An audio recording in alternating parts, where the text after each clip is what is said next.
We're on the line with Isaiah Kim Martinez. He writes for the Miami Hurricane. He's the sports editor there for the last couple of years covering Miami football.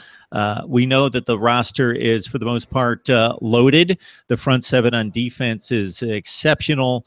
Mark Walton may not, we could have arguments with the Florida State crew because obviously they've got a lot of unproven heralded backs.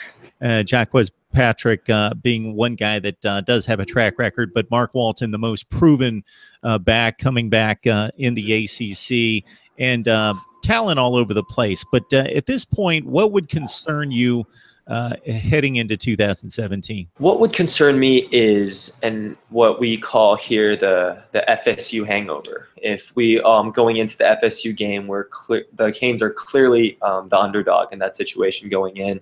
Regardless of what happens, obviously FSU playing Alabama week 1, I could mess with the rankings a little bit, but most analysts would say that going into that game, FSU's the favorites. So if they win that game, the Canes can't let up. They have a favorable schedule by most people's estimations, and they have the chance to go 11-1. And a lot of times, especially over the past couple of years, we've let that slip and let that go to 10-2 and 9-3 and lose some of those winnable games.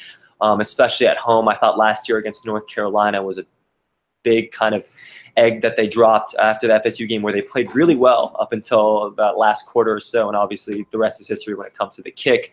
But I just feel like maintaining that consistency, especially with a lot of guys replacing positions, whether it's quarterback, whether it's in the secondary, whether it's receiver, just kind of having that discipline to win those games that you're supposedly supposed to win, even if FSU ends up as a loss. I believe that's probably the biggest thing that I feel like they need to focus on.